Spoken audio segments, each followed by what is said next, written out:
नमस्कार. सिटी न्यूजच्या रात्री 8च्या बुलेटिनमध्ये प्रेक्षकांचं मनपूर्वक स्वागत. आज दिनांक 26 ऑगस्ट 2025 वार मंगळवार. बातमीची सुरुवात करूया सुविचार मालेने. प्रत्येक कठीणाई आपल्याला अधिक मजबूत बनवते. स्वतःवर विश्वास ठेवा आणि पुढे चालू ठेवा. आजचा सुविचार आपण बघितला. आता बघूया बातमीपत्राच्या ठळक बातम्या.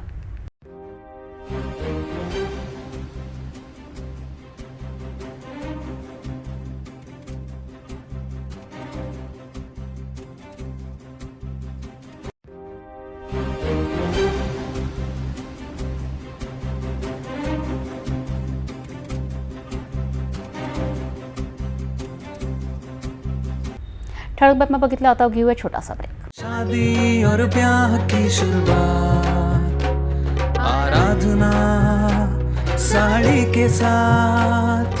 आराधना होलसेल शॉपिंग मॉल L2 बीझलँड कॉम्प्लेक्स, नांदगाव पेठ, अमरावती, जवाहर रोड, अमरावती.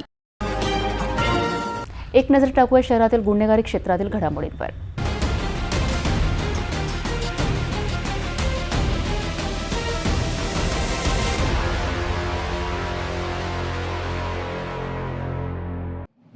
अमरावती शहर हादरलं आहे. जुन्या अमरावती तहसील परिसरातील विहिरीतून एका 55 ते 60 वर्षाच्या अनोळखी इसमाचा मृतदेह सापडला आहे.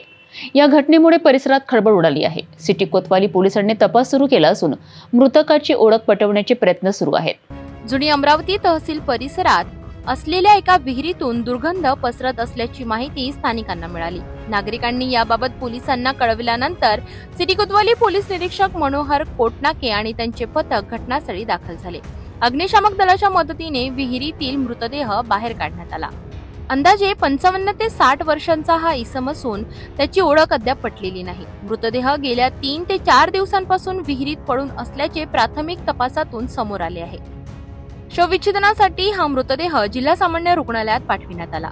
मृत्यूचे नेमके कारण अजून स्पष्ट झालेले नाही. पोलिसांनी परिसरातील सीसीटीव्ही फुटेज आणि हरवलेल्यांची माहिती तसेच इतर तांत्रिक बाबींच्या आधारे तपास सुरू केला आहे. या अनोळखी मृतदेहामुळे जुनी अमरावती परिसरात भीतीचे वातावरण पसरले आहे. मृतकाची ओळख पटवून मृत्यूचे कारण स्पष्ट करण्याकरिता पोलिसांचा तपास सुरू आहे. अमरावतीकरांनो सावध राहा. शहरातील सुरक्षितता आणि आरोग्यासंदर्भात चिंतेची घंटा वाजवणारी धक्कादायक घटना समोर आली आहे. जुनी तहसील परिसरातील एका विहिरीत 4 ते 5 दिवसांपासून एका अज्ञात व्यक्तीचा मृतदेह पडून होता आणि हेच पाणी दररोज शहरातील अनेक ठिकाणी पिण्यासाठी आणि वापरासाठी विकले जात होते. या घटनेमुळे नागरिकांच्या आरोग्य सुरक्षेवर मोठे प्रश्नचिन्ह उभे राहिले आहेत. अमरावती शहरातील जुनी तहसील परिसरात असलेल्या एका विहिरीत 26 ऑगस्ट रोजी एक अनोळखी मृतदेह असल्याचा प्रकार उघडकीस आला. पोलिसांच्या प्राथमिक अंदाजानुसार हा मृतदेह 4 ते 5 दिवसांपासून या विहिरीत पडून होता. मृतदेह कुजलेल्या अवस्थेत असल्याने परिसरात तीव्र दुर्गंधी पसरली होती. या विहिरीतील पाणी रोज शेकडो लिटरने काढून शहरातील अनेक व्यापाऱ्यांकडून वापरण्यासाठी आणि पिण्यासाठी विकले जाते. आता या घटनेनंतर या पाण्याच्या शुद्धतेबद्दल गंभीर प्रश्न निर्माण झाले आहेत. नागरिकांनी वापरत असलेले पाणी खरंच सुरक्षित आहे का? प्रशासन अशा घटनांवर नियंत्रण ठेवण्यासाठी कोणती पावले उचलणार, हा प्रश्न आता सर्वांच्या चर्चेचा विषय बनला आहे. आरोग्य हीच खरी संपत्ती आहे. एका प्रशासकीय इमारतीजवळ अशी गंभीर घटना घडणे हे शहराच्या सुरक्षितेकरिता मोठा इशारा आहे. प्रशासनाने तातडीने तपास करून विहिरीतील पाणी विक्रीवर नियंत्रण आणणे गरजेचे आहे. नागरिकांनीही जागृत राहून वापर असलेल्या पाण्याची शुद्धता तपासावी. अमरावती जिल्ह्यातील ग्राम बागापूरमध्ये पोलिसांनी मोठी कारवाई करत जुगार अड्ड्यावर धाड टाकली आहे. गुप्त बातमीदारांकडून मिळालेल्या खात्रीलायक माहितीनुसार सार्वजनिक ठिकाणी जुगार खेळ सुरू असल्याची माहिती मिळाल्यानंतर पोलिसांनी तत्काळ गावात धाव घेतली आणि जुगार खेळत असलेल्या 6 इसमांना रंगेहात पकडलाय. आरोपींनी 5 जणांना अटक करण्यात आली आहे तर एक आरोपी फरार आहे. या कारवाईत पकडण्यात आलेल्या आरोपींमध्ये पंडित गोमाजी पवार, लक्ष्मण विश्वनाथ उके, आकाश सुभाष पवार, चरण भीमराव पवार, राजेंद्र रमेश मोहिते यांचा समावेश असून आरोपी जितेंद्र उत्तम पवार हा फरार आहे. या धाडीत आरोपींच्या अंगझडतीवर डावातून 15,300 रुपये रोख रक्कम आणि 62,000 रुपये किमतीचे 5 अँड्रॉइड मोबाईल असा एकूण 77,310 रुपयांचा मुद्देमाल जप्त करण्यात आलाय. गावात सार्वजनिक ठिकाणी जुगार खेळणाऱ्या टोळक्यांवर पोलिसांनी घेतलेली ही कारवाई अनेकांकरिता धडा ठरणार आहे. जुगाराचे व्यसन केवळ आर्थिक हानी नाही करत तर समाजातील अनुशासन आणि कायदा सुव्यवस्थेलाही तडा देते. त्यामुळे नागरिकांनीही अशा बेकायदेशीर कृत्यांना आळा घालण्याकरिता प्रशासनाला सहकार्य करावेत.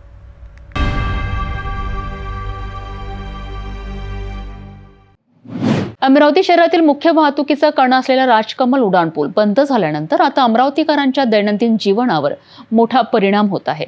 वाहतूक कोंडीमुळे नागरिकांचे हाल होत असतानाच भारतीय जनता पार्टीचे शहराध्यक्ष नितीन धांडे आणि कार्यकर्त्यांनी अनोख्या पद्धतीने शासनाचे लक्ष वेधले आहे.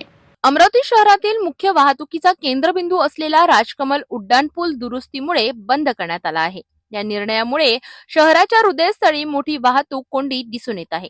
नागरिकांना कार्यालय, शाळा, बाजारपेठ या सर्व ठिकाणी जाण्यासाठी मोठ्या अडचणींचा सामना करावा लागत आहे. या पार्श्वभूमीवर भारतीय जनता पार्टीचे शहराध्यक्ष नितीन धांडे आणि कार्यकर्त्यांनी पंजाबराव देशमुख बँकेसमोर आंदोलन सुरू केले. त्यांनी शासनाला मर्च्युरिटी पॉइंट ते रेल्वे स्टेशन मार्ग पुन्हा सुरू करण्याची मागणी केली. कार्यकर्त्यांनी शासनाविरोधात नारेबाजी केली आणि नागरिकांच्या त्रासाला वाचा फोडली. आंदोलनात पक्षाचे कार्यकर्ते मोठ्या संख्येने सहभागी झाले होते. शासनाकडून या मागणीवर काही निर्णय होईल का हे पाहणं महत्त्वाचं ठरेल. तोपर्यंत अमरावतीकरांना वाहतूक कोंडीचा सामना करावा लागणार आहे. आता काल अतिशय तातडीने BNTच्या म्हणण्यानुसार हा ब्रिज बंद करण्यात आलेला आहे. हा फ्लायओव्हर आहे. हा फ्लायओव्हर बंद झाल्याबरोबर वाहतुकीचा प्रॉब्लेम चालू झाला शहरात. काल समजा तुम्ही पाहिलं असेल, अक्षरशः अर्धा तास लोक थांबले होते इथे गाड्या घेऊन. अशा वेळेस समजा तुम्ही एखादा मेजर तुमचा एखादा रूट आहे तो तुम्ही बंद करणार आहे वाहतुकीकरता, तर तुम्हाला एक ऑल्टरनेटिव्ह अरेंजमेंट करून द्यायला पाहिजे. तेच सांगण्याकरता आम्ही आज इथे आलो आहे. प्रशासनाला सांगण्याकरता मनपाच्या लोकांना, ट्रॅफिकच्या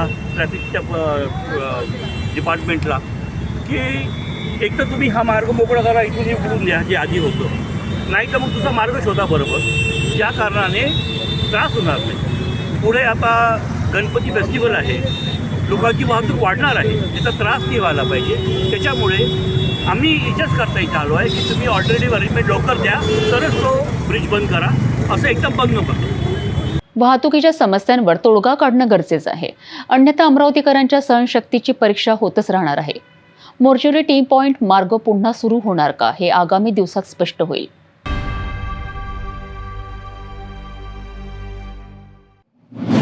अमरावती शहराच्या मध्यवर्ती ठिकाणी असलेल्या रेल्वे पूल अचानक वाहतुकीकरिता बंद करण्यात आल्याने नागरिकांमध्ये संतापाची लाट उसळली आहे.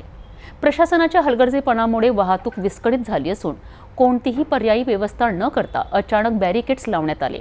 भाजपाचे जिल्हा ग्रामीण अध्यक्ष रविराज देशमुख यांनी यावर तीव्र प्रतिक्रिया व्यक्त केली आहे. हा रेल्वेचा जो पूल आहे हा 1963 मध्ये बांधला गेलेला आहे आणि 25 वर्षानंतर त्याचं स्ट्रक्चरल ऑडिट करणं हे आवश्यक आहे. ही तांत्रिक बाब आहे. प्रशासनाने या बाबीकडे सातत्याने लक्ष द्यायला पाहिजे होतं. आणि आज जी जनतेची कोंडी होऊन राहिली याच्यासाठी प्रशासन जबाबदार आहे, रेल्वेचं खातं जबाबदार आहे. रेल्वेच्या खात्याचं दुर्लक्ष असणं हे अमरावतीकरांसाठी फार मोठी धोक्याची घंटा आहे की आमचे तत्कालीन खासदार आणि अमरावती जिल्ह्याच्यासाठी सातत्यानं राबणाऱ्या नवनीत राणा यांनी सुद्धा रेल्वे खात्याकडे या विषयाची मागणी केलेली होती. आणि आमचे राज्यसभेचे खासदार माननीय बोंडे साहेबांनी नवीन पुलाची संकल्पना सुद्धा रेल्वे खात्यापुढे मांडलेली आहे. पण ही एकदम शेवटच्या क्षणाला तो पूल ढासायची अवस्था आलेली आहे, तेव्हा प्रशासन जागं होतं. ही शोकांतिका आहे. या प्रशासनाच्या जे अधिकारी या गोष्टीला जबाबदार आहेत त्यांना शोकास दिली पाहिजे, त्यांच्यावर कारवाई झाली पाहिजे की आज जो अमरावतीकरांना त्रास सोसावा लागत आहे त्याला हे रेल्वेचं प्रशासन आहे. आमचं केंद्रात सरकार आहे, मोदीजी तत्परतेने प्रत्येक ठिकाणी काम करायचा प्रयत्न करतात, पण प्रशासनाच्या कामचुकार मुळामुळे हा प्रसंग अमरावतीकरांवर उद्भवलेला आहे. म्हणून याला सर्वस्वी जबाबदारी ही प्रशासनाची, रेल्वे प्रशासनाची आहे असे आमचे मत आहे. पण आमचे धडणारे, अमरावतीच्या विकासासाठी धडपणारे खासदार डॉक्टर अनिलजी बोंडे आणि तत्कालीन खासदार नवनीत कौर राणा या ताकदीने त्याच्या मागे लागलेले आहे आणि लवकरच हा नवीन पूल निर्माण होईल अशी आम्हाला अपेक्षा आहे. शहराच्या वाहतुकीचे महत्त्वाचे केंद्रबिंदू असलेला हा पूल अचानक बंद झाल्याने नागरिकांना प्रचंड त्रास सहन करावा लागतोय. प्रशासनाने वेळीच पावले उचलली असती तर ही परिस्थिती टाळता आली असती असे स्पष्ट दिसते आहे. आता सर्वांची नजर प्रशासनाच्या निर्णयाकडे आणि पुलाच्या नव्या निर्मितीवर आहे. अमरावतीकरांच्या सहनशीलतेचा अंत पाहणारा एक प्रश्न. शहरातील जीवनवाहिनी असलेला राजकमल रेल्वे पूल अचानक बंद करण्याचा निर्णय प्रशासनाने कोणत्या विचाराने घेतला? हा केवळ एक रस्ता बंद करण्याचा निर्णय नाही, तर गणेशोत्सव आणि नवरात्रीसारख्या महत्त्वाच्या सणांच्या तोंडावर लाखो नागरिकांची रोजची जीवनशैली आणि शहराची अर्थव्यवस्था पूर्णपणे ठप्प करणारा निर्णय आहे. सत्ताधारी पक्षाचे नेते आणि पालकमंत्री या गंभीर समस्येकडे का दुर्लक्ष करीत आहेत? विकास केवळ कागदावरच आहे का, असा सवाल आज प्रत्येक अमरावतीकर विचारित आहेत. 24 तारखेच्या मध्यरात्री पोलीस प्रशासनाने राजकमल रेल्वे उड्डाणपुलावरचा प्रवेश निषेध व बंद केला. बंदबाबतचे आदेश जारी केले. त्यामुळे दुसऱ्या दिवशी सकाळी नागरिकांमध्ये गोंधळ निर्माण झाला. कारण की आपणा सर्वांना माहीत आहे की उद्यापासून गणेशजीचे आगमन होत आहे आणि प्रत्येक ठिकाणी उत्साह साजरा करण्यात मोठ्या प्रमाणात येतो. म्हणून गणेशजीचे आगमन म्हणा, त्यांची रॅली म्हणा, त्यांची मिरवणूक म्हणा किंवा अशा प्रकारच्या मोठ्या प्रमाणात अमरावती शहरामध्ये कार्यक्रमाचं आयोजन होत असतो. तसेच नरू मैदान व गांधी चौकमध्ये गणेशजीच्या मूर्तीची मोठ्या प्रमाणात मार्केट आहे, खरेदी करण्यात जाते, ते साहित्य विकत घेतल्या जाते, तिथं नागरिकांची गर्दी असते. अशा परिस्थितीमध्ये अशा आदेश जारी करून नागरिकास वेठीस धरण्याचा प्रशासनाने प्रयत्न केलेला आहे. प्रशासनाने आधी वाहतूक जे संघटना आहे, जे म्हणा शैक्षणिक क्षेत्र संस्था आहे, रुग्णवाहिका संघटना आहे किंवा म्हणा ST महामंडळ आहे किंवा ज्याही व्यापारी संघटना आहे, यांची आधी त्यांनी बैठक घ्यायला पाहिजे होती. त्यांना या प्रकरणाची जाण द्यायला पाहिजे होती, त्यांना माहिती द्यायला पाहिजे होती की अशाचं प्रकरण आहे, हे शिकस्त उड्डाणपूल आहे, याचं स्ट्रक्चर ऑडिट झालेलं आहे, या काही नंतर हे डेंजर झालेलं आहे, म्हणून याला पाळण्याची गरज आहे. परंतु याच्यापेक्षा खतरनाक आणि डेंजर विषय आहे की या उड्डाणपुलासंदर्भात 2023मध्ये प्रशासनाने शासनाकडे 2,250 कोटीचा निधीबाबतची मागणी केली होती आणि प्रस्ताव मंजुरीकरिता पाठवला होता. त्या प्रस्तावाला अजूनही मंजुरी देण्यात आलेली नाही, त्या निधीची अजूनही मंजुरी झालेली नाही. त्यामुळे हा प्रश्न अजूनही रेंगाळत आहे. त्याचप्रमाणे 2 वर्षात स्थानिक लोकप्रतिनिधी म्हणा किंवा पालकमंत्री म्हणा, यांचं या गंभीर विषयाकडे दुर्लक्ष झाल्यामुळे आज नागरिक वेठीस धरण्यात आलेले आहे. त्यामुळे अशा परिस्थितीमध्ये आज वाहतूक व्यवस्था बंद करणे, उड्डाणपूलची बंद करण्यात आली. उद्या प्रशासन का रेल्वे बंद करण्यात येईल का? कारण की उड्डाणपुलाचा धोका नागरिकांच्या वाहनांना आहे, नागरिकांना आहे, तर मग रेल्वेला येऊ शकते. मग हाही प्रश्न निर्माण होतो, तुम्ही रेल्वे पण बंद करणार का? याबाबत पालकमंत्रीने तातडीची बैठक घ्यावी. बैठक घेऊन या प्रकरणाचा निर्णय घ्यावा आणि जनहितार्थ हे सर्व प्रकरणं जाहीररित्या याचा खुलासा करावा, अशी काँग्रेसची मागणी. हा केवळ अमरावती शहरातील एका उड्डाणपुलाचा प्रश्न नाही, तर प्रशासनाच्या नियोजन शून्यतेचे आणि जनतेप्रती असलेल्या उदासीनतेचे मूर्तिमंत उदाहरण आहे. राजकमल पुलाच्या कामाला मंजुरी नाही, निविदा नाही, तरीही हा पूल अचानक बंद करण्यात आलाय. यामुळे शहरातील वाहतूक व्यवस्था पूर्णपणे कोलमडून पडली आहे. सत्ताधारी पक्ष आणि पालकमंत्र्यांनी यावर तातडीने सार्वजनिक खुलासा करावा, अन्यथा राजापेठ पुलाप्रमाणेच या प्रश्नालाही न्यायालयाच्या दारापर्यंत जावे लागेल. जनतेच्या सोयीसाठी प्रशासन काम करत नसेल तर अमरावती शहर काँग्रेस जन आंदोलन करून जनतेला न्याय मिळवून देईल.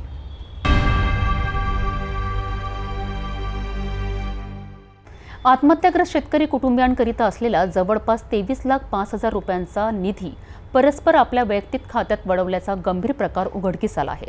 या प्रकरणी माजी पालकमंत्री डॉक्टर सुनील देशमुख यांनी तीव्र संताप व्यक्त केला आहे आणि या संपूर्ण गैरव्यवहारात मोठा कट असल्याचा संशयही व्यक्त केला आहे. अमरावती जिल्ह्यामध्ये जिल्हा पुरवठा विभागामध्ये 23,50,500 रुपयाचा अपहार एका कंत्राटदारा तांत्रिक कर्मचाऱ्याने केलेला आहे. या संदर्भामध्ये आपण सुद्धा आवाज उचललेला आहे. DHO मध्ये इतका मोठा घोटाळा होता आणि DHOचे अधिकारी म्हणतात आम्हाला माहीत नाही. मी तुम्हाला सांगितलं ना की अमरावती असायचे जे प्रशासन आहे ते बेलगाम झालेलं आहे. आपण काही केलं तरी आपण कोणाचं आपलं उत्तरदायित्व नाही आणि कोणी आपल्याला विचारणारासुद्धा कोणी नाही, आणि कोणी विचारलं तर त्याला मी जुमानतही नाही. मला तुम्ही सांगा, तो कंत्राटी पद्धतीचा माणूस, त्याच्याजवळ त्या तुमच्या पैशाच्या व्यवहाराचे सगळे डिटेल्स, त्याची लिस्ट तो तुम्हाला देत नाही, कंत्राटी माणूस. त्याच्यानंतर त्याचे पासवर्ड काही त्याच्याजवळ कुठून आले, काय आले. आणि मला तुम्ही सांगा की जर तो कंत्राटी करत असेल तर त्याच्यावरती तर अधिकारी असतील ना, त्यांनी कधी त्यांची जबाबदारी नव्हती का तो बरोबर काम करतो आहे की नाही पाहायचं, की याच्यामध्ये काही गडबड करतो आहे का. त्यांच्यावर काहीच कारवाई नाही, त्या कंत्राटी कामगारांना काढून टाकलं, विषय संपला. अरे पण त्याच्यावरती जो अधिकारी आहे त्या अधिकाऱ्यांची ही fail to do his duty, तो आपला सुपरविजनची जी त्याचं काम आहे ते सुपरविजन करण्याचं काम याच्यामध्ये तो फेल झालेला आहे. त्याच्यावर काही कारवाई करा ना, त्याला घरी पाठवा ना. त्याच्यावर नाही कारवाई करणार आहे त्या कंत्राटी माणसाला, तो का दुसरीकडे कंत्राटी काम करेल. आणि असंच चालू आहे, म्हणजे आंधळं दळतं आहे आणि त्याला म्हणतात ना कुत्रं भीक खाता आहे, तसं आहे सुरू आहे. मध्ये गाडगेनगर पोलीस स्टेशनला सुद्धा यांनी तक्रार नोंदवली असं पुरवठा अधिकारी निनाद लांडे यांनी सांगितलं.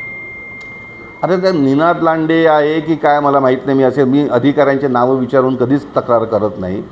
आता गाडगेनगर पोलीस स्टेशनने काय कारवाई केली नाही तर तिथेही तुम्हाला माहीत आहे कसे महाभाग बसलेल्या पोलीस विभागामध्ये. आजचं मला तर चिंता, तुम्ही जर कोणाची तक्रार कराल ना तर ते पोलीस विभाग काय करते, तक्रारदाराकडनंच हे करते, काय तुझी तक्रार आलेली आहे, चल तिथे सेटलमेंट करून टाकतात.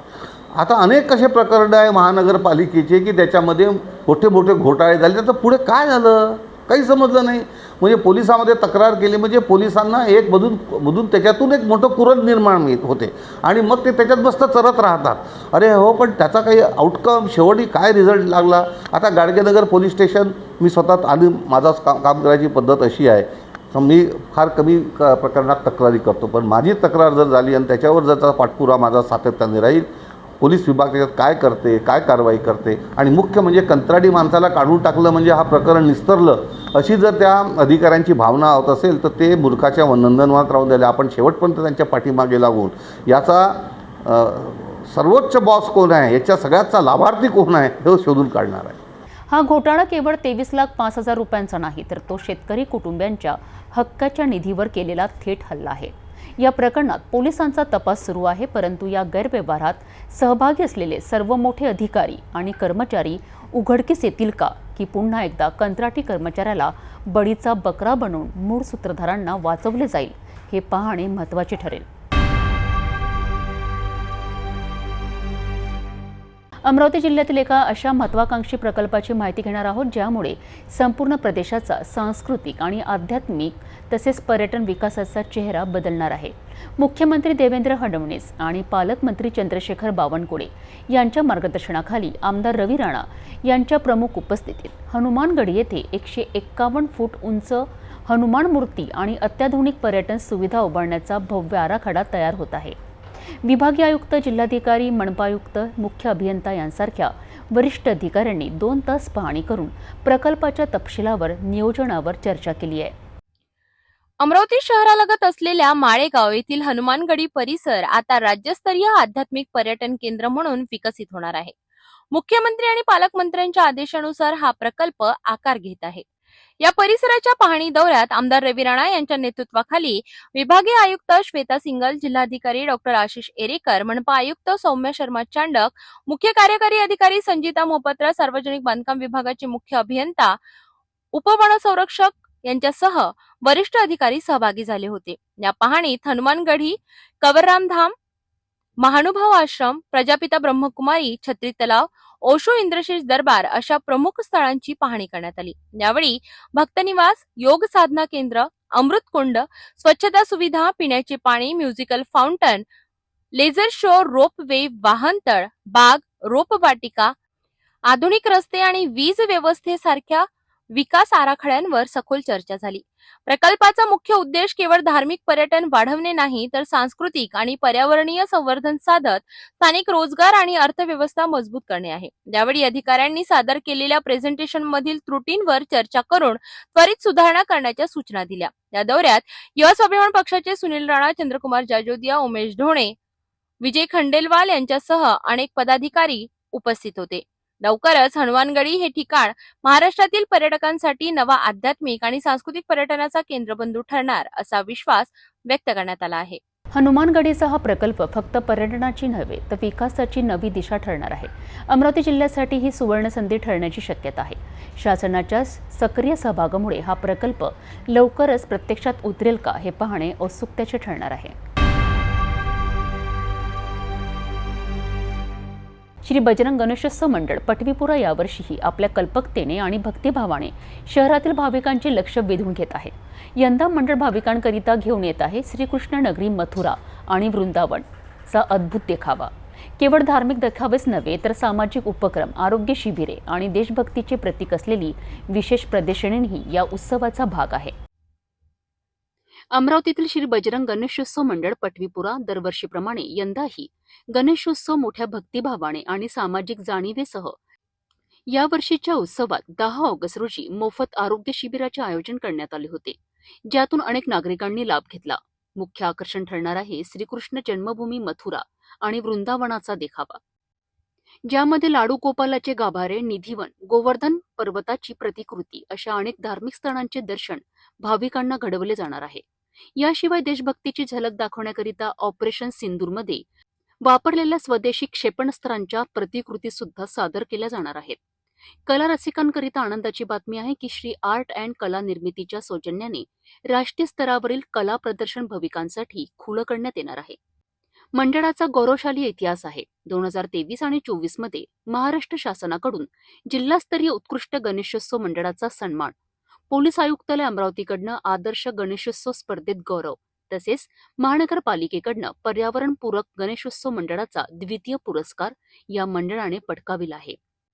याआधीही मंडळाने पंढरपूर विठ्ठल रुक्मिणी मंदिर, शिर्डी साईबाबा, शेगाव गजानन, द्वारका कृष्ण मंदिर, तिरुपती मंदिर अशा देखाव्यांची निर्मिती करून भाविकांना आध्यात्मिक आनंद दिला आहे.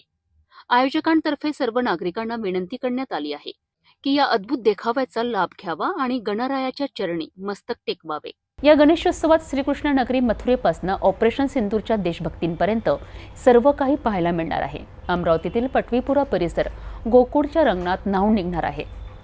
तर जरूर भेट द्या आणि या भक्तीला कला आणि देशभक्तीच्या संगमाचा आनंद घ्या. भक्ती, श्रद्धा आणि नारी शक्तीचं अद्वितीय दर्शन घडवणारा सण म्हणजे हरतालिका तीज आज संपूर्ण महाराष्ट्रासह अमरावती शहरात मोठ्या भक्तिभावाने साजरा होत आहे. प्रेम, सौभाग्य आणि पतीच्या दीर्घायुष्यासाठी महिलांनी आज कठोर व्रत करून भगवान शंकर आणि पार्वती मातेची पूजा केली आहे.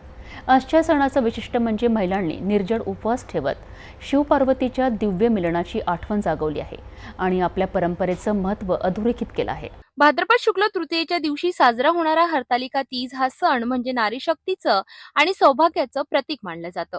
आजच्या दिवशी सवाष्णी आणि अविवाहित युवती निर्जल उपवास ठेवून भगवान शिव आणि पार्वती मातेची पूजा करतात. अमरावतीसह संपूर्ण राज्यात महिलांनी आपल्या घराघरात आणि मंदिरांमध्ये सुंदर रांगोळ्या काढून पूजा साहित्य सजवून आणि पारंपरिक वेशभूषेत सजून भगवान शंकर पार्वतीची आराधना केली. यावेळी महिलांनी फुलं, बेलपान, धुपारती आणि पारंपरिक गीतांनी वातावरण भक्तिमय केलं.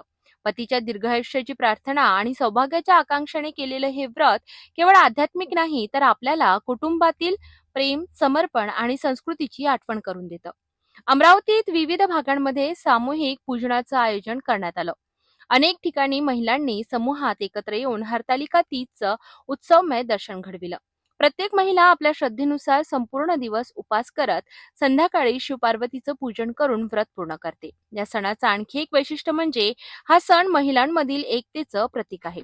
परंपरेचा वारसा, घरगुती वातावरणातला आनंद आणि संस्कृतीचं महत्त्व या सर्व गोष्टी हरतालिका तीजमुळे अधोरेखित होतात. मी विजया बांबल, माजी नगरसेविका. आज हरतालिका, सगळ्या महिलांना हरतालिकेच्या शुभेच्छा. हरतालिका हे व्रत सुवासिनी आणि कुमारिकेचं आहे. भगवान शिवांना प्राप्त करण्यासाठी माता पार्वतीने हे व्रत केलं होतं. प्रीती दीपक बांबर. आज हरतालिका आहे, त्यामुळे सर्व महिलांना आणि उद्या येणाऱ्या गणेश चतुर्थीला सर्वांना हार्दिक शुभेच्छा. हरतालिका हे व्रत खरं तर कुमारिकेंचं असते, म्हणजे आपल्याला मनोभावी पती मिळावा यासाठी हा व्रत केला जाते. माता पार्वतींनी 12 वर्ष मैत्रिणीसोबत, हरतालिका म्हणजे मैत्रिणीसोबत केलेलं व्रत असते म्हणून त्याला हरतालिका म्हणते. मैत्रिणीसोबत यांनी 12 वर्ष कच्चे पानं कंदमुळं हे खाऊनच हे व्रत केलेलं आहे. आणि यांना प्रसन्न होऊन शिवांनी मग तुला काय पाहिजे वरदान बघ. त्यांनी म्हटले की पार्वतीने की मला तुम्ही पती हवे. त्यांना पती चांगला मिळाला, शंकरजी म्हणले म्हणून आपण सुद्धा महिला कुमारिका आपल्याला पण चांगला पती मिळावा यासाठी आपण हे व्रत आजपर्यंत करत आलेलं आहे. हरतालिका तीज हा केवळ धार्मिक विधीचा सण नाही, तर हा आपल्या संस्कृतीतील प्रेम, समर्पण आणि सौभाग्याचं प्रतीक आहे. नारीशक्तीच्या या व्रताने आपल्याला परंपरेचं मोल आणि कुटुंबातील बंध दृढ करण्याची शिकवण दिली.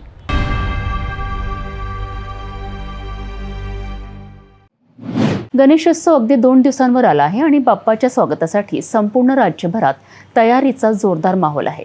मेहकर शहरातही बाजारपेठा सजल्या आहेत. मूर्ती विक्रेत्यांना उत्तम प्रतिसाद मिळतो आहे. परंतु यंदा गणेश भक्तांना महागाईची झळ बसणार आहे. मूर्तीचे दर तब्बल दुप्पट वाढले आहेत. गणेशोत्सव म्हटलं की बाप्पांच्या मूर्तीचं आगमन, फुलांची सजावट आणि भक्तांच्या आनंदाचा उत्साह हे सगळं पाहायला मिळतं. मेहकरमध्येही हा उत्साह शिगेला पोहोचला आहे. शहरातील बाजारपेठा गणेश मूर्ती, सजावट साहित्य आणि फुलांनी फुलल्या आहेत. विक्रेत्यांना यंदा चांगला प्रतिसाद मिळत असला तरी मूर्तींच्या वाढलेल्या किमतींनी भक्तांच्या खिशाला चांगली झळ बसली आहे. मागील वर्षाच्या तुलनेत यंदा गणेश मूर्तींचे दर 30 ते 40% वाढले आहेत. काही ठिकाणी दुप्पट दर आकारले जात आहेत. मूर्तिकारांच्या मते कच्च्या मालाच्या वाढलेल्या किमती, रंगकाम आणि वाहतूक खर्चांमुळे हा वाढीव दर आकारावा लागत आहे. त्यातच मेहकरमध्ये यंदा लालबागचा राजा या थीमवरील खास मूर्तीने भक्तांचं लक्ष वेधलं आहे. फुलांच्या विक्रीतही मोठी उलाढाल होत आहे. हार फुलांच्या स्टॉलवर भक्तांची मोठी गर्दी दिसत आहे.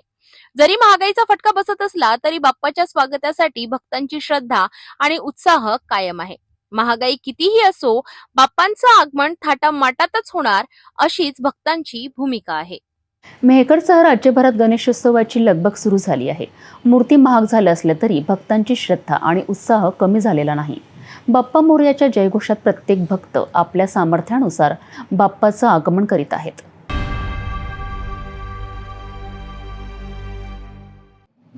आज आपण एका अशा व्रताबद्दल बोलणार आहोत जे केवळ धार्मिक नाही तर श्रद्धा, संयम, वैज्ञानिक दृष्टिकोन आणि पर्यावरणीय संवेदनशीलतेचा सुंदर संगम आहे. आम्ही बोलतो आहे हरितालिका तीजबद्दल, जिथे पार्वतीच्या कठोर तपश्चर्येचा इतिहास, स्त्री शक्तीचा गौरव आणि आधुनिक आरोग्य व पर्यावरण संदेश एकत्रित येतात. पाहूया या व्रतामागची कथा, पूजाविधी, महत्त्व आणि आजच्या काळातील त्याचं वेगळेपण. हरतालिका या नावातच दडलेली आहे कथा. हरिता म्हणजे जिला नेलं ती आणि लिका म्हणजे सखी. पौराणिक आख्यायिकेनुसार पार्वतीने आपल्या सखीच्या मदतीने शिवाला पती रूपाने मिळविण्यासाठी कठोर तप केलं. नारदाच्या सल्ल्याने तिचं पित्याने विष्णू सोबतचं लग्न ठरवलं. पण पार्वतीचं मन शंकरासाठी होतं. मग सखीच्या सहकार्याने तिने घर सोडलं. अरण्यात जाऊन वाळूचे शिवलिंग घडविले, उपवास केला, जागरण केलं आणि अखेर शिवशंकर प्रसन्न झाले. हे व्रत केवळ एक धार्मिक कृती नाही तर जीवनातील धैर्य, लक्ष्याप्रती चिकाटी आणि आत्मविश्वास शिकवणारा धडा आहे. विवाहित स्त्रिया सौभाग्य संपन्नतेसाठी, कुमारिका योग्य पतिप्राप्तीसाठी आणि अनेक प्रांतांमध्ये विधवा स्त्रिया देखील आत्मबल वाढविण्यासाठी हे व्रत करतात. या व्रताची विशेषता म्हणजे त्यांचे प्रादेशिक विविध रूप. दक्षिणेत ब्राह्मण कुमारिका, महाराष्ट्रात सिंधुदुर्गांपासून विदर्भापर्यंत तर उत्तर भारतात बिहार, राजस्थान, मध्य प्रदेश, काशी प्रांतातही हा उत्सव मोठ्या श्रद्धेने साजरा होतो. याचा वैज्ञानिक आणि सामाजिक पैलूही महत्त्वाचे आहेत. निर्जला उपवास पचन संस्थेला विश्रांती देतो, मनशांती मिळवितो. पूजा, भजन, सामूहिक गीत नृत्यांमुळे आनंददायी हार्मोन्सची निर्मिती होते. सामाजिक बांधणी वाढते.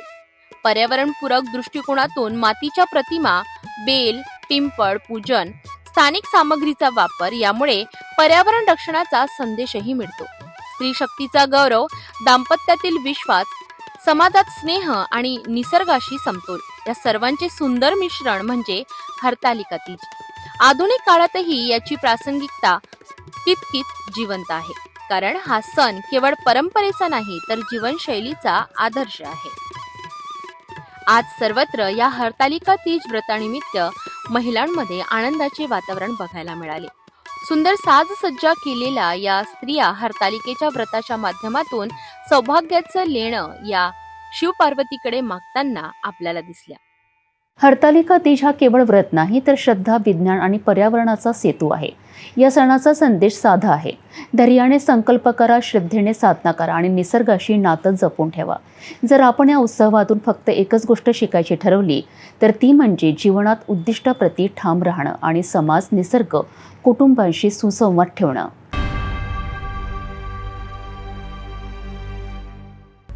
भेटू एका छोट्याशा विश्रांतीनंतर. तपोवनपासून फक्त 1.5 किलोमीटर अंतरावर राधानगरी लेआउट लेक व्ह्यू प्लॉटसह मोजकेच प्लॉट शिल्लक.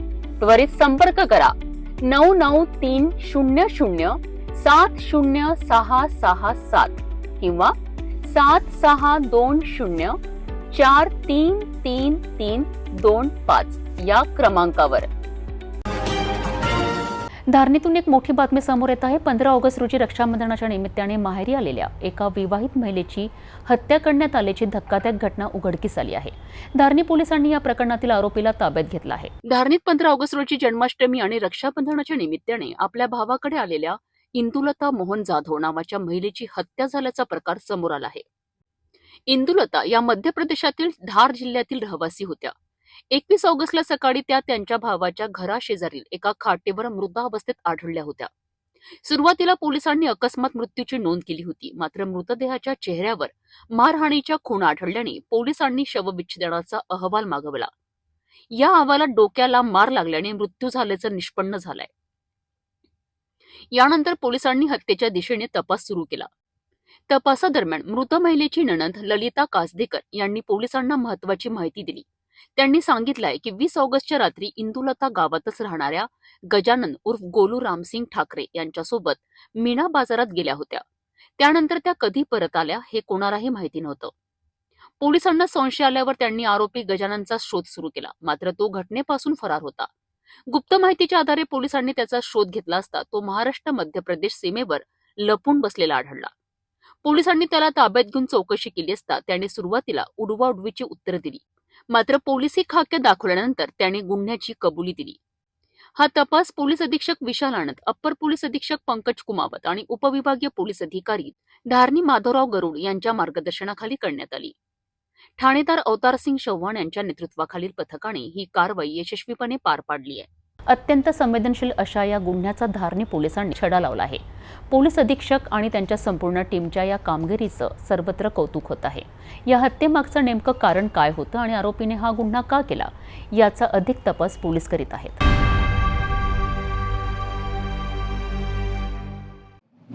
सणासुदीचा हंगाम सुरू झाला आणि गणपती बाप्पा मोरयाच्या जयघोषाने शहर गजबजून गेले आहेत. धारणी शहरातील जयस्तंभ चौकात गणेश मूर्ती खरेदीकरिता नागरिकांची मोठी गर्दी दिसत आहे. ग्रामीण भागातील भक्तही मोठ्या उत्साहाने या तयारीत सहभागी झाले आहेत. बघूया या उत्साहाचा माहोल. धारणी शहरात गणपती बाप्पांच्या आगमनासाठी उत्साहाची लाट उसळली आहे. जयस्तंभ चौक परिसरातील विविध दुकाने, शिल्पकला केंद्रे आणि स्टॉल गणेश मूर्तींनी सजली आहेत. सकाळपासूनच नागरिकांची खरेदीसाठी गर्दी होताना दिसत आहे. छोट्या घरगुती मूर्तींपासून ते मोठ्या मंडपांसाठीच्या भव्य मूर्तींपर्यंत सर्व प्रकारच्या गणेश प्रतिमा उपलब्ध आहेत.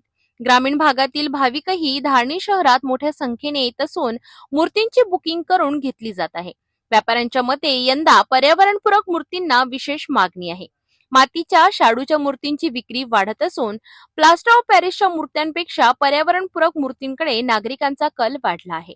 मूर्ती खरेदीसोबतच सजावटीचे साहित्य, लाईट्स, पूजा साहित्य यांच्याही खरेदीला मोठी मागणी आहे. उत्साहात वाढ झाल्यामुळे व्यापाऱ्यांच्या चेहऱ्यावर समाधान दिसून येत आहे. धारणी शहरात यामुळे सणासुदीचे वातावरण अधिकच रंगतदार झाले आहे. गणपती बाप्पाच्या आगमनाची तयारी धारणी शहरासह ग्रामीण भागातही जोमात सुरू आहे. जयस्तंभ चौकासारख्या व्यापारी केंद्रांवर नागरिकांची मोठी गर्दी ही भक्ती आणि उत्साहाची साक्ष आहे. चिखलदरा अमरावती जिल्ह्यातील नंद उद्यान व गणपती संग्रहालय हे भारतातील एकमेव असे ठिकाण आहे जिथे 6,000हून अधिक गणेश मूर्ती एकाच छताखाली सजल्या आहेत. विद्येच्या देवतेचे असे वैभवशाली आणि आगळेवेगळे रूप जाणून घेऊया या संग्रहालयामागची प्रेरणादायी कथेतून. मोथा चिखलदरा येथे असलेले नंद उद्यान व गणपती संग्रहालय हे केवळ धार्मिक भावनेचे प्रतीक नाही तर सर्जनशीलतेचे एक अनोखे दालन आहे. अकोल्यातील उद्योजक आणि रिअल इस्टेट व्यावसायिक प्रदीप मधुसूदन नंद, ज्यांना सगळे प्रेमाने गो टू सेट म्हणतात, यांच्या अथक प्रयत्नांमुळे हे संग्रहालय इथे उभे राहिले. लहानपणापासूनच गणेश मूर्ती बनविण्याचा छंद, किल्ले बनवणे, पतंग तयार करणे, उपकरणे दुरुस्त करणे अशा अनेक सर्जनशील कामांमध्ये प्रदीप नंद यांना रस होता. व्यवसायात व्यस्त असूनही हा छंद कायम राहिला आणि प्रवासादरम्यान विविध धातू, दगडी, माती, काच, लाकूड आणि फायबरमध्ये बनविलेल्या मूर्तींचा संग्रह सुरू झाला. आज या संग्रहालयात 1 इंच ते 5 फूट उंचीच्या सुमारे 6000 मूर्ती पाहायला मिळतात. प्रत्येक मूर्ती वेगळी, कलात्मक आणि आकर्षक आहे. 64 कला, 21 विद्या आणि अष्टविनायकांचे दर्शन हे या संग्रहालयाचे वैशिष्ट्य आहे. या उपक्रमात प्रदीप नंद यांच्या पत्नी दीपाली नंद यांचीही योगदान तितकेच महत्वाचे आहे. मूर्तींची नोंद ठेवणे, माहिती संकलित करणे, निगा राखणे ही सर्व जबाबदारी त्यांनी निष्ठेने पार पाडली आहे. नातलग, मित्रपरिवार आणि गावकऱ्यांनीही या कार्यासाठी मदतीचा हात दिला. त्यामुळे संग्रहालय आज अमरावती जिल्ह्यातील एक मोठे आकर्षक बनले आहे. हे केवळ धार्मिक पर्यटनाचे केंद्र नाही तर कला, संस्कृती आणि आध्यात्मिकतेचा सुंदर संगम आहे. बचपन से ही प्रदीप नंद इनको गणपति बनाने का शौक था. गणपति मिट्टी के खुद अपने हाथ से बना के बिठाते थे. जैसे बड़े होते गए वैसे उनका वो शौक बढ़ता गया. कहीं भी गणपति उनको दिखते बाहर देश में या विदेश में तो वो लेने के लिए उत्सुक रहते थे. तो वो लेते रहे, वो जैसे भी उनको दिखे. और वो इतने कलेक्ट हो गए थे तो उसको रखना घर में संभालना मुश्किल था. इसीलिए चिखलदरा जहाँ टूरिस्ट सेंटर है वहाँ पे उन्होंने एक संग्रहालय बनाया, उसको व्यवस्थित से रखा और सब लोगों को उन गणपति के बारे में ज़्यादा से ज़्यादा मालूम होना चाहिए. और जो 64 कला गणपति के हैं वो भी लोगों तक पहुंचाना चाहिए कि भाई लोगों को पता होना चाहिए कि बच्चों को अपने आगे क्या करियर देना है. वो भी इसमें से पता चलता है लोगों को. और देश विदेश के अलग अलग गणपति देख के लोगों का मन खुश होता है. बस वही एक उद्देश्य है, बाकी तो विशेष कुछ नहीं. मोथा चिखलदरा येथील नंद उद्यान व गणपती संग्रहालयाला भेट द्या आणि श्रद्धा आणि कलेचा सुंदर संगम अनुभवा आणि विद्येच्या देवतेचे दर्शन घ्यावे.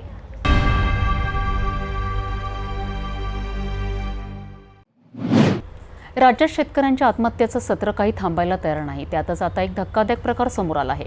अमरावतीमध्ये आत्महत्या केलेल्या एका अल्पभूधारक शेतकऱ्याच्या कुटुंबातून फायनान्स कंपनीने जबरदस्तीने ट्रॅक्टर घेऊन गेल्याची घटना घडली आहे. एकीकडे सरकार आत्महत्याग्रस्त शेतकऱ्यांचे कर्ज माफ करण्याचा निर्णय घेत आहे, तर दुसरीकडे ही खासगी कंपनी त्यांच्या कुटुंबाचा आधारच हिरावून घेत आहे. या घटनेमुळे संपूर्ण राज्यात संतापाची लाट उसळली आहे. अमरावती जिल्ह्यातील नेरपिंगळा येथील शेतकरी प्रकाश पोटे यांनी 20 जानेवारी रोजी नापिकीला कंटाळून आत्महत्या केली. त्यांच्या कुटुंबात त्यांची पत्नी, 2 लहान मुले आणि 80 वर्षाची वृद्ध आई आहे. कुटुंबाचा उदरनिर्वाह चालवण्याकरिता त्यांनी दसऱ्याच्या मुहूर्तावर CNS फायनान्स कंपनीकडनं कर्ज घेऊन एक ट्रॅक्टर घेतला होता. परंतु सततच्या नापिकीमुळे ते कर्जाचे हप्ते भरू शकले नाहीत आणि याच विवंचनेत त्यांनी आपलं जीवन संपवलं. प्रकाश पोटे यांच्या आत्महत्येनंतरही फायनान्स कंपनीच्या एजंट्सनी त्यांच्या कुटुंबाकडे पैशांसाठी तगादा लावला होता. 14 ऑगस्ट रोजी नागपूरहून काही गुंडांसोबत कंपनीचे अधिकारी थेट त्यांच्या घरी पोहोचलेत आणि कुटुंबाची विनंती धडकावून लावत जबरदस्तीने ट्रॅक्टर जप्त केला. पोलिसांनीही त्यांना कोणतीही मदत केली नाही, असा आरोप कुटुंबियांनी केला आहे. माझ्या पतीचे शेतकरी आत्महत्यामुळे निदान झाले आहे. CNS बँकमधून ट्रॅक्टरवर लोनवर घेतला होता. माझ्या पतीच्या नावावर विमा असून सुद्धा काही सूचना न देता आमच्या उपजीविकेचे साधन ट्रॅक्टर उचलून नेल्या. आता माझ्या कुटुंबात माझी म्हातारी सासू आणि माझी मुलगी, माझा मुलगा यांच्या पालनपोषणाचा प्रश्न माझ्यासमोर आहे. तरी माझ्या एकमेव साधन माझा ट्रॅक्टर होता. मला तो ट्रॅक्टर मिळावे लवकरात लवकर ही विनंती. या घटनेनंतर भाजपा ग्रामीण जिल्हाध्यक्ष रविराज देशमुख यांनी CNH फायनान्स कंपनीला 48 तासांचा अल्टिमेटम दिला आहे. अन्यथा तीव्र आंदोलन छेडण्याचा इशाराही दिला आहे. या प्रकरणाची तक्रार मुख्यमंत्री आणि पंतप्रधानांकडेही करणार असल्याचं त्यांनी सांगितलं आहे. फायनान्स कंपनीला 48 तासाचा अल्टिमेटम दिलेला आहे की तुम्ही जी चूक झालेली आहे तुमच्या हातून, आत्महत्याग्रस्त शेतकऱ्यांच्यावर तुम्ही ट्रॅक्टर न्यायलाच नाही पाहिजे. एकदा माणूस गेला, त्याचं काय असेल त्याच्या इन्शुरन्सच्या क्लेममधून तुम्ही ती रिकव्हरी करायला पाहिजे.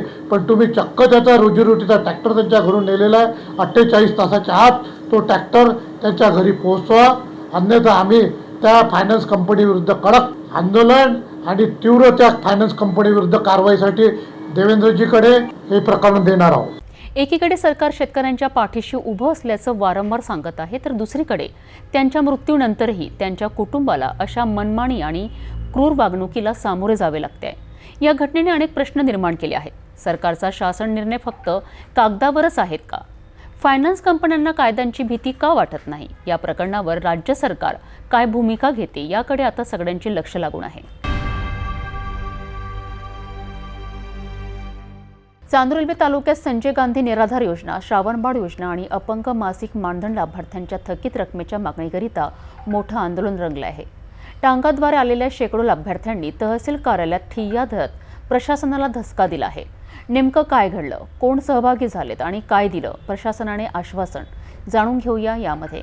चांदूर रेल्वे शहर आणि तालुक्यातील अनेक गोरगरीब लाभार्थ्यांना गेल्या 7-8 महिन्यांपासून संजय गांधी निराधार योजना, श्रावणबाळ योजना आणि अपंग मासिक मानधनाची रक्कम मिळालेली नाही. यामुळे या कुटुंबांची आर्थिक चूल विझण्याची वेळ आली आहे.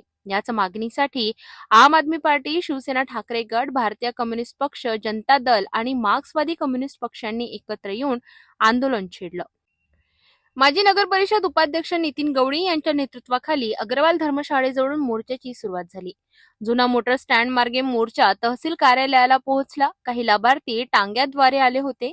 मोर्चामध्ये भजने, घोषणाबाजीसह लाभार्थ्यांचा संताप उफाळून आला. तहसील कार्यालयात ठिय्या आंदोलन केल्यानंतर तहसीलदार पूजा माटोळे यांच्यासोबत प्रतिनिधींनी चर्चा केली. यावेळी तहसीलदारांनी थकबाकी मानधनाबाबत वरिष्ठ स्तरावर तातडीने पाठपुरावा करण्याचे आश्वासन दिले. याशिवाय लाभार्थ्यांसाठी स्वतंत्र मदत कक्ष उभारण्यात येईल, आधार सेटिंग आणि बँक लिंकिंग प्रक्रिया जलद होईल असे लेखी दिलासा देण्यात आला. आंदोलकांनी प्रशासनाला 1 ऑक्टोबर पर्यंत वेळ दिला असून त्यानंतर 2 ऑक्टोबर म्हणजेच गांधी जयंतीला अधिक तीव्र आंदोलनाचा इशारा दिला आहे. या मोर्चात अनेक नेते, पदाधिकारी आणि शेकडो लाभार्थी उपस्थित होते. आज चांदूर रेल्वे तहसील कार्यालयावर संजय गांधी निराधार, श्रावणबाळ योजना, अपंग, विधवा यांचे गेल्या 7-8 महिन्यापासून जे मानधन आलं नाही त्यासाठी बैठा सत्याग्रह हे आंदोलन होतं.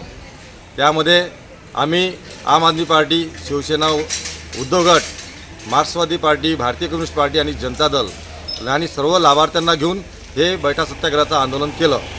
यामध्ये जी मागणी होती की या लाभार्थ्यांना 7-8 महिन्यापासून त्यांचं मानधन आलं नाही, त्यांना पेन्शन मिळाली नाही, तर हे पेन्शन तातडीनं मिळालं पाहिजे. त्यांची जी काही कागदोपत्री समस्या असेल, आधार कार्ड अपडेट करणे, लिंक करणे, OTPचं काय जी काही तांत्रिक अडचणी असेल ते तहसीलदारांनी एक स्वतंत्र कक्ष तयार करून या समस्याचा पूर्ण निपटारा केला पाहिजे आणि हे सगळं निपटारा करून यांचे पैसे, यांचं मानधन किती तातडीनं आपण आणू शकता त्यासाठी जास्तीत जास्त त्यांनी प्रयत्न केला पाहिजे. अशा मागण्यांना घेऊन आम्ही बैठा सत्याग्रह केलं. आंदोलनाची तीव्रता लक्षात घेता आपल्या येथील तहसीलदार मॅडम श्रीमती पूजाताई माटोळे यांनी सर्व समक्ष लाभार्थ्यांसमोर येऊन या आंदोलनाच्या ज्या काही मागण्या आहेत त्या पूर्णत्वास देण्याचं तिथे सांगितलं गेलं. त्यांनी सांगितलं की आजपासूनच सगळं कक्ष तयार करून कोणत्याही लाभार्थ्यांचा अपमान होणार नाही, तर कर्मचाऱ्याकडून चांगला प्रतिसाद मिळेल आणि उद्या जास्तीत जास्त टेबल लावून सगळे अधिकारी कर्मचारी ह्या समस्या प्राथमिकतेने निकाली काढतील आणि वरिष्ठ स्तरावर लवकरात लवकर यांची पेन्शन 7-8 महिन्याची जी थांबलेली आहे ती तातडीनं मिळेल, ही आपण पाठपुरावा करून लवकरात लवकर मिळेल असं त्यांनी सांगितलं. योजनांचा लाभार्थ्यांना वेळेवर लाभ न मिळाल्याने प्रशासनाविरोधात संताप व्यक्त करणारे हे आंदोलन. तहसीलदारांनी दिलेल्या आश्वासनाने हा संघर्ष काही काळाकरिता स्थगित झाला असला तरी 1 ऑक्टोबर नंतर काय होईल याकडे सर्वांचे लक्ष लागले आहे.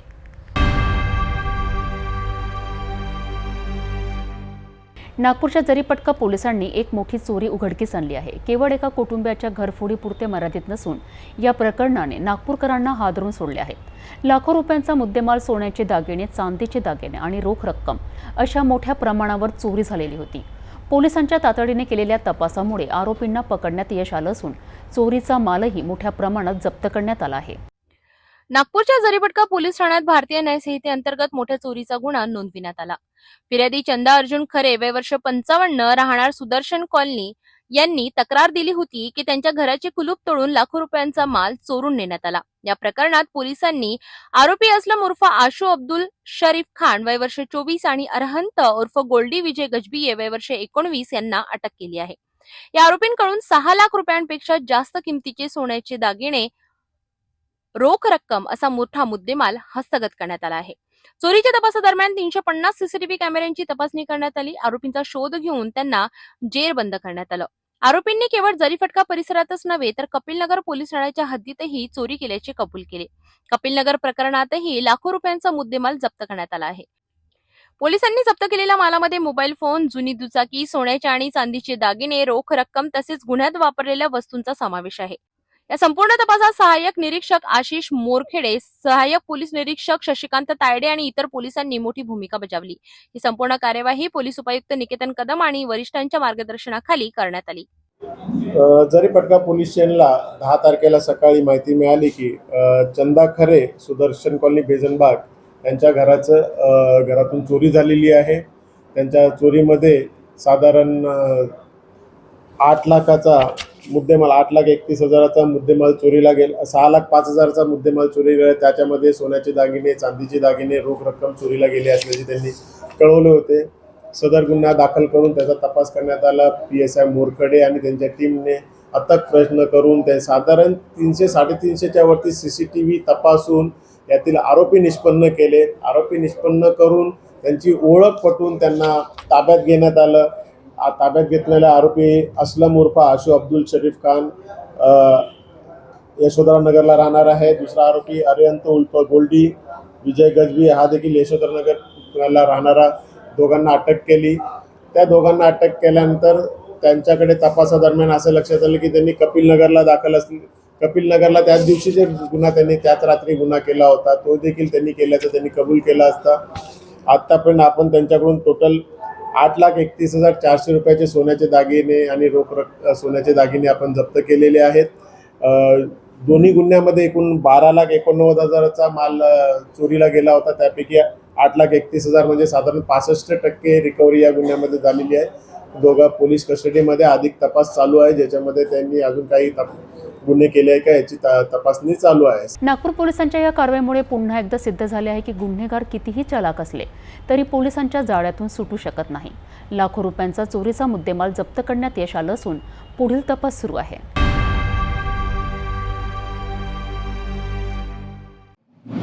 नागपूर जिल्ह्यातील वाळू माफियांवर मोठा धडका बसला आहे. पारशिवनी पोलीस आणि गुन्हे शाखेच्या संयुक्त कारवाईत तब्बल 1,42,00,000 रुपयांचा बेकायदेशीर वाळू माल जप्त करण्यात आला आहे.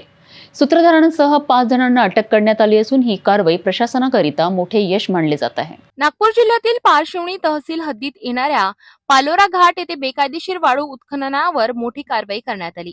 गुन्हे शाखेचे सहाय्यक पोलीस निरीक्षक मनोज गदादे यांच्या नेतृत्वाखाली पेंच नदी घाटावर छापा टाकण्यात आला. या कार्यवाहीत 2 truck, 1 Poclain machine, 1 JCB machine, mobile आणि तब्बल 140 ब्रास वाळू असा एकूण 1,42,40,000 रुपयांचा मुद्देमाल जप्त करण्यात आला आहे. या वाळू उत्खननाचा मुख्य सूत्रधार कमर अहमद सिद्दीकी आणि तबरेज अहमद सिद्दीकी असल्याचे पोलिसांनी सांगितले.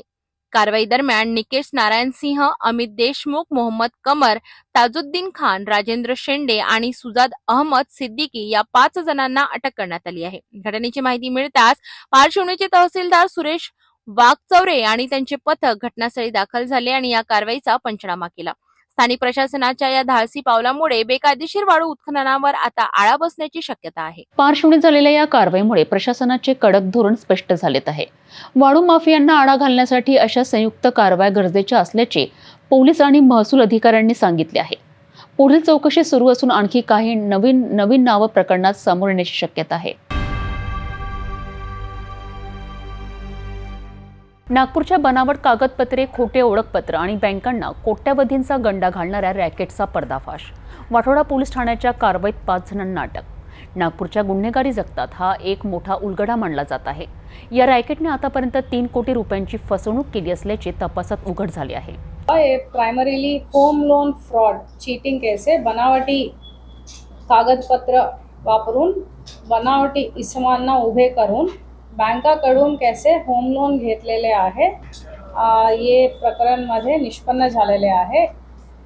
इसमें हमने सेक्शन्स जे लावलेले आहे BNS प्रमाणे कलम 318 पोटकलम 4, 336 पोटकलम 3, 340 पोटकलम 2, 336 पोटकलम 2, 338 आणि 69 पोटकलम 2, 3-5.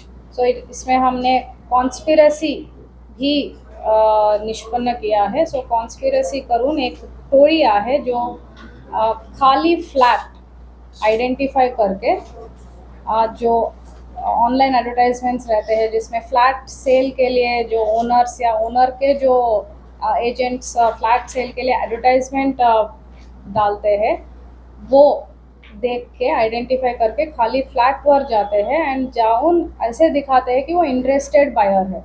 इंटरेस्टेड बायर म्हणून ते ओनरकडून ओरिजिनल पेपर्स को वेरीफाई करने के लिए उनका ओरिजिनल पेपर्स का कॉपी मांगते हैं और वो कॉपी लेके ओरिजिनल ओनर के जगह एक बनावटी इसम को वो तैयार करते हैं थोड़ा सा पैसे कमीशन देके और ओरिजिनल ओनर के नाम और बनावटी इसम का फ़ोटो फॉर्जरी करके नवीन डॉक्यूमेंट तैयार करके सो रजिस्ट्रेशन करवा के जो बायर होता है फ्लैट बायर वो भी इन्वॉल्व है इसमें. फ्लैट बायर को भी वो ऐसे आइडेंटिफाई करते हैं जो पैसाचा गरजू है. पैसे गरजू जो बायर बन के आता है उसको होम लोन जो रजिस्ट्रेशन में बायर एंड सेलर दिखाने के बाद जो उनका होम लोन एलिजिबिलिटी आता है कोई भी बैंक से वो लोन का कुछ अमाउंट उसको दिया जाता है. बट बनावटी पेपर्स का जो एक्सपर्ट है इसमें उसको ज़्यादा कट जाता है एंड ये पूरा जो मास्टरमाइंड ये पूरा जो मोडस ऑपरेंडी का जो मास्टरमाइंड है ये मेजर इसमें शेयर होल्डर्स है. ये अगोदर यांचेवर 4 गुना होते. झोन 2, झोन 3, झोन 4 ये 3 जोन्स में टोटल 5 गुना ऑलरेडी दाखल है इंक्लूडिंग ये प्रेजेंट पुलिस स्टेशन वाठोडाचा क्राइम. मैं आपको आरोपी का नाम बताऊंगी अभी. निलेश पावनीकर 39 वर्षाचा, संदीप निंबोरकर 36 वर्षाचा इसम, ईशान वाटकर 37 वर्ष ये खोटी बायर है फ्लॅटचा बायर अँड इम्रान हाशमी 46 वर्षाचा इसम ये बनावटी कागदपत्र तैयार करणारे इसम एंड अजय पाठाबे ये फेक सेलर जिसका फ़ोटो यूज़ करके ओरिजिनल ओनर का नाम के आगे खड़ा करते हैं ताकि वो रजिस्टर ऑफिस में ओनर बन के जाएगा.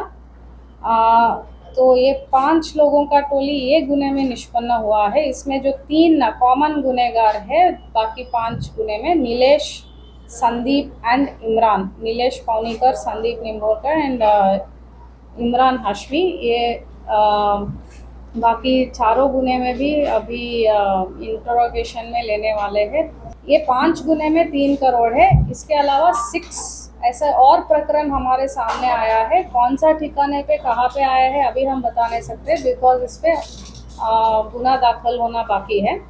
नागपूर पोलिसांनी या कारवाईत मोठा पराक्रम गाजवला आहे. मात्र अजूनही या रॅकेटचे इतर सदस्य आणि फसवलेल्या बँकांची माहिती समोर येणे बाकी आहे. या प्रकरणाचा पुढील तपास सुरू असून शहरातील नागरिकांनी सावध राहण्याची गरज आहे.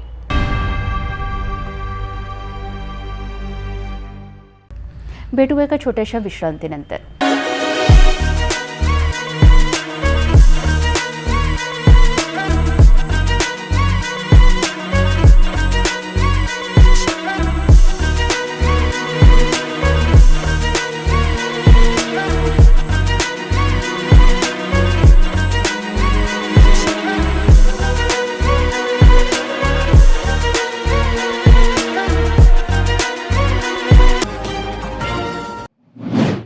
यवतमाळ जिल्ह्यात पोलिसांनी मोठी कामगिरी करत 3 सराईत गुन्हेगारांना बेड्या ठोकल्या आहेत.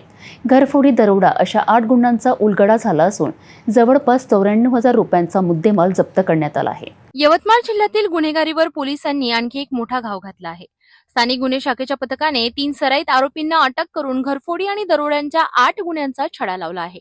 अटक करण्यात आलेल्या आरोपींची नावे आहेत सोपान व्यवहारे, शिलानंद पडघणे आणि दिनेश व्यवहारे. तिघेही महागाव येथील रहिवासी. या आरोपींनी पुसद ग्रामीण, पुसद शहर, खंडाळा, उमरखेड आणि यवतमाळ शहर ठाण्याच्या हद्दीत 7 घरफोड्या आणि एका दरोड्याची घटना घडविल्याची कबुली दिली आहे. या कार्यवाहीत पोलिसांनी सोन्या चांदीचे दागिने, रोख रक्कम आणि मोबाईल असे एकूण 94,558 रुपयांचा मुद्देमाल जप्त केला आहे. तपासादरम्यान पुसद ग्रामीण ठाण्याच्या हद्दीतील काटखेडा येथील घडलेल्या घरफोडी प्रकरणातून पोलिसांना सुगावा लागला. सायबर सेलच्या मदतीने आरोपींचा सहभाग निश्चित झाल्यानंतर पोलिसांनी तातडीने मोहीम राबवून आरोपींना अटक केली. ही कारवाई एसपी कुमार चिंता, अपर पोलीस अधीक्षक अशोक थोरात, एसडीपीओ हर्षवर्धन बीजे यांच्या मार्गदर्शनाखाली करण्यात आली. सराईत गुन्हेगारांच्या मुसक्या आवळून यवतमाळ पोलिसांनी गुन्हेगारीवर आळा बसवण्याचा प्रयत्न केला आहे. परंतु या घटनांनी पुन्हा एकदा ग्रामीण आणि शहरी भागातील सुरक्षेचा प्रश्न समोर आणला आहे. अशा गुन्ह्यांपासून सावध राहणे आणि पोलिसांना सहकार्य करणे गरजेचे आहे. यवतमाळ जिल्ह्यातील उमरखेड तालुक्यातील पूरस्थितीची पाहणी करण्याकरिता जिल्ह्याचे पालकमंत्री संजय राठोड प्रत्यक्ष ग्राउंड लेवलवर उतरले आहेत. पूरग्रस्तांशी संवाद साधत त्यांनी महाराष्ट्र सरकार शेतकरी आणि नागरिकांच्या पाठीशी असल्याचे ठाम आश्वासन दिले. यवतमाळ जिल्ह्यात अलीकडील मुसळधार पावसामुळे उमरखेड तालुक्यातील अनेक गावांना पुराचा फटका बसला आहे. परिस्थितीची गंभीरता लक्षात घेऊन जिल्ह्याचे पालकमंत्री संजय राठोड यांनी स्वतः पूरग्रस्त भागांचा दौरा केला. हा दौरा घमपूर फाट्यावरून सुरू झाला, जिथे नागरिक मोठ्या संख्येने रस्त्यावर जमा झाले होते. गावकऱ्यांनी थेट पालकमंत्र्यांशी संवाद साधला, आपली अडचण मांडली आणि नुकसान भरपाईबाबत प्रश्न विचारले. संजय राठोड यांनी पूरग्रस्तांना सांत्वन देत सांगितले की महाराष्ट्र सरकार कोणालाही वाऱ्यावर सोडणार नाही.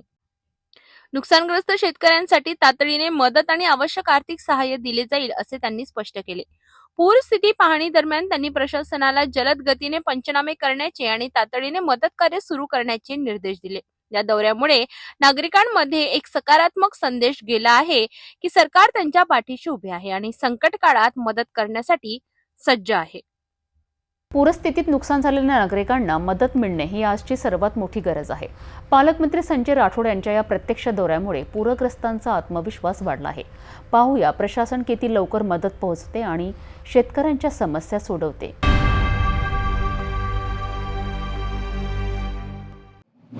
नांदेड जिल्ह्यातील उमरी तालुक्यातून करकाळा शिवारात एक धक्कादायक घटना समोर आली आहे. कौटुंबिक सन्मानासाठी पित्यानेच विवाहित मुलीचा आणि तिच्या प्रियकराचा हातपाय बांधून खून केल्याची घटना समोर आली आहे. जुन्या प्रेमसंबंधातून निर्माण झालेल्या या प्रकरणाने संपूर्ण परिसर हादरला आहे. एकीकडे कौटुंबिक मान सन्मान, दुसरीकडे प्रेमसंबंध, यामध्ये 2 तरुणांचे जीव गेलेत. समाजाने अशा टोकाच्या निर्णयांना आळा घालण्याकरिता संवाद आणि कायदेशीर मार्गांचा अवलंबन करणे किती महत्त्वाचे आहे. नांदेड जिल्ह्यातील उमरी तालुक्यातील करकाळा शिवारात उशिरा रात्री एक अत्यंत गंभीर आणि धक्कादायक घटना घडली. विवाहित मुलगी आपल्या सासरी राहूनही जुन्या प्रियकराशी संपर्कात होती आणि याच कारणावरून प्रियकर तिला भेटण्यासाठी सासरी आला होता. या भेटीदरम्यान सासरच्या मंडळींनी दोघांना आक्षेपार्ह अवस्थेत पकडले. त्यामुळे संतप्त झालेल्या सासरच्या मंडळींनी मुलीच्या वडिलांना फोन करून तक्रार दिली, तुमची मुलगी आम्हाला लागत नाही, तिला घेऊन जा.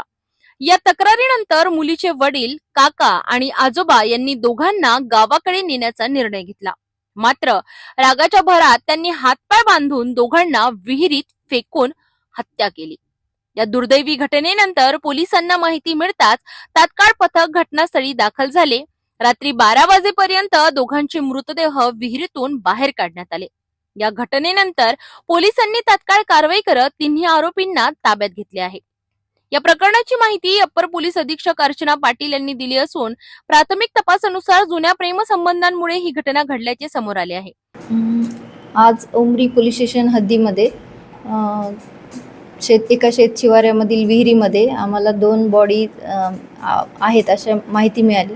त्यावरून आम्ही शोध घेतला असता तिथे 2 बॉडीचा शोध चालू आहे. घटना थोडक्यात अशी आहे की संबंधित मुलगी जी आहे ती लग्न झालेली असून ती तिच्या नवऱ्याच्या गावी राहत होते आणि मुलगा जो आहे तिच्या माहेरच्या गावचा आहे आणि तो तिला भेटण्यासाठी तिच्या गावी गेलेला होता आणि ही तिच्या घटना तिच्या घरच्यांना कळाल्यानंतर तिच्या माहेरचे लोक गेले आणि त्यांना वापस घेऊन येताना रस्त्यातच मारलं आणि विहिरीमध्ये टाकलं असं थोडक्यात माहिती आम्हाला मिळालेली आहे. आणि सध्या मुलीची बॉडी मिळालेली आहे, आणखी मुलाची बॉडी मिळालेली नाही. पुढील घटनेचा जे आहे ते तपास आणखी पोलीस करत आहेत. या सध्या तरी 3 आरोपी आहेत आणि ते ताब्यात आहेत आणि पुढील अधिक तपास चालू आहे. मृत मुलाच्या वडिलांनीही उमरी पोलीस ठाण्यात तक्रार नोंदविली आहे की मुलगी सतत फोन करून त्याच्या मुलाशी बोलत होती. या घटनेने परिसरात खळबळ उडाली असून पुढील तपास सुरू आहे. मुलीनं सर फोन करून त्याला बोलवून घेतली आणि माझा मुलगा गेला. तिथे गेल्याच्या नंतर त्याला पकडल्याच्या नंतर माझ्या मुलानं त्याच्या मित्राला फोन केलं, महेंद्र मला फोन केला की तुमच्या मुलाला असं असं पकडलं. लगेच मी आणि पकडलं त्याला आपली माणसं घेऊन या, काय ते मिटून घेऊन हे करू. मग मी माझ्या माणसाकडे आलो आणि अशी घटना झाली आहे, आपण गोळेवाला जाऊ. मग आम्ही निघाल्या. मग तिथून आम्ही जाण्याच्या अगोदरच त्याला तिथून गायब केलं. माझ्या एका भावानं तिथे आमच्या सासरवाडी आहे त्याची तिथं होता, ते मला फोनवर सांगला की असं असं झालं, याला इथून घेऊन गेलेत, मानहान करून घेऊन गेलेत आणि असा पांधन रस्त्यानं इकडून शेतानं घेऊन चाललेत. आम्ही इकडून चालले म्हणलं, आम्ही बी तिकडून मधूनच आल्या, आम्हाला गटले नाहीत. मग हुडकून आम्ही शेवटी थोडं समोर गेल्यावर मग माणसं दिसली आम्हाला की असं असं झालं म्हणून. तिथं आम्हाला कळलं की असं मारून टाकलं म्हणायचं. हां, तुम्ही काय पाहिलं? आम्ही काहीच पाहिलं नाही, फक्त चर्चाच ऐकलं तिथं हिरीमध्ये मारून टाकलं म्हणून. नेमकं हे म्हणजे तिचं लग्न झालं होतं, मुलीला गोळेगावला दिलं होतं. 1 वर्ष झालं. 1 वर्ष झालं. आता ह्याच्यानंतर काय मुलगी फोन करत होती, काय होती आम्हाला माहीत नाही सर. हे आजच कळलं की मुलाला बोलून घेतली म्हणायचं. म्हणजे तिथं गेल्याच्या नंतर फोन आल्यावरच कळलं की माझा मुलगा तिथं गेला म्हणायचं. त्याच्या व्यतिरिक्त काय माहिती. आता मागणी काय तुमची? आता काय मागणी सर, एकतर माझ्या मुलाचं वय 18 झालेली नाही, 16-17 वर्षाचा मुलगा आहे माझा. न्याय भेटाव. कोण मारलं काय माहिती झालं? वडिलानं, पोरीच्या वडिलानं आणि तिघा बाप लोकांना मारले. म्हणजे कोण? मारुती सुरणे, लक्ष्मण सुरणे आणि महादेव सुरणे. नांदेड जिल्ह्यातील उमरी तालुक्यातून करकाळा शिवारातून एक धक्कादायक घटना समोर आली आहे. कौटुंबिक सन्मानासाठी पित्यानेच विवाहित मुलीचा आणि तिच्या प्रियकराचा हातपाय बांधून खून केल्याची घटना समोर आली आहे. जुन्या प्रेमसंबंधातून निर्माण झालेल्या या प्रकरणाने संपूर्ण परिसर हादरला आहे. एकीकडे कौटुंबिक मानसन्मान, दुसरीकडे प्रेमसंबंध, यामध्ये 2 तरुणांचे जीव गेलेत. समाजाने अशा टोकांच्या निर्णयांना आळा घालण्यासाठी संवाद आणि कायदेशीर मार्गांचा अवलंबन करणे किती महत्त्वाचे आहे हे आवश्यक आहे.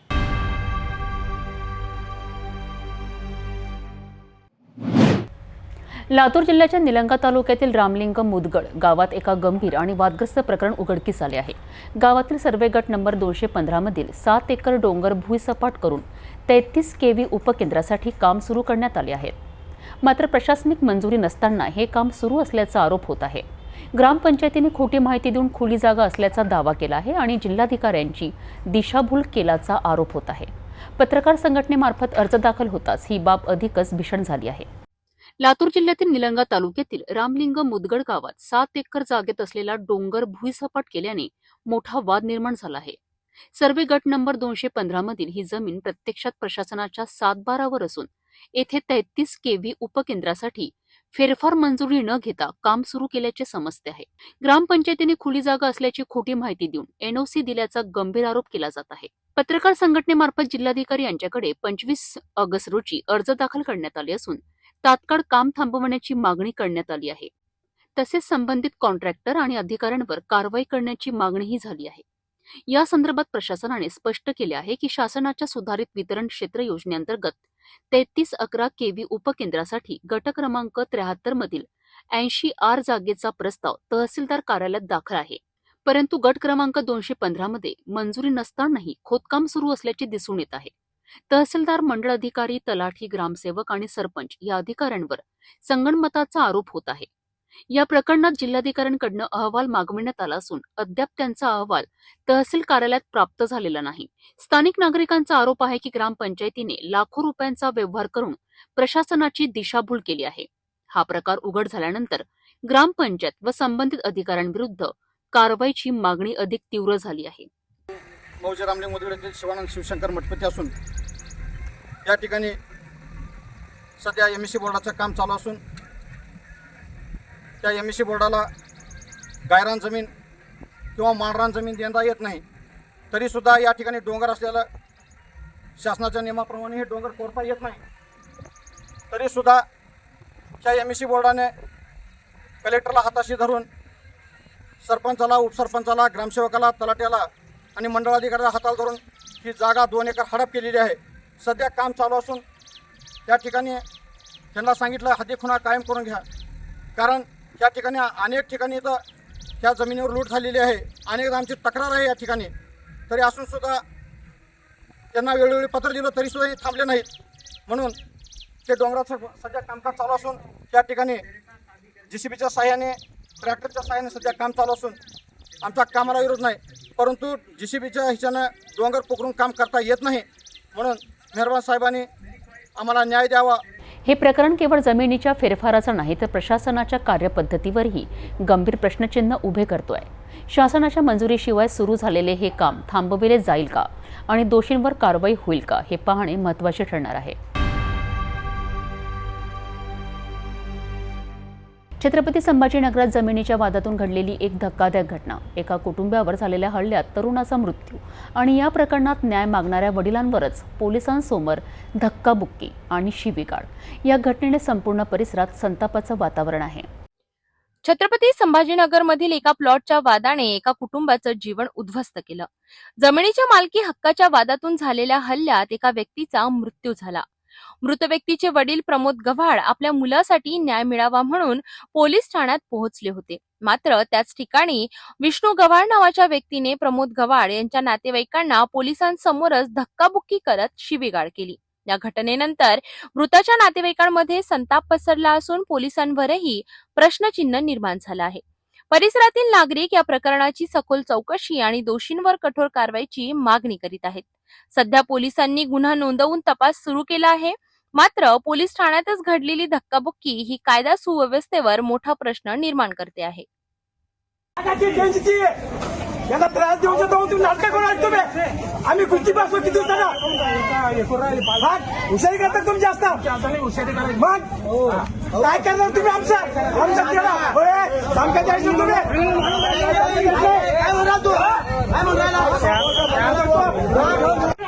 बोलतो ना मी दुकानावर आता त्याला उचलून घेऊन जा आणि गुच्ची बसलो माझे पाहुणे मी याला मदत नाही करायची का प्लॉटच्या वादातून सुरुवात होऊन जीव घेणाऱ्या या घटनेने आता कायदा सुव्यवस्थेची ढाल असलेल्या पोलीस ठाण्यातच धक्कादायक रूप धारण केलं आहे. मृताच्या वडिलांना धक्काबुक्की करण्याची हिंमत कोणी दिली, दोषींवर कोणती कारवाई होणार आणि या प्रकरणात न्यायाची गाडी कितपत पुढे सरकणार हे पाहणं महत्त्वाचं ठरेल. जाता जाता पुन्हा एकदाच्या ठळक बातम्या.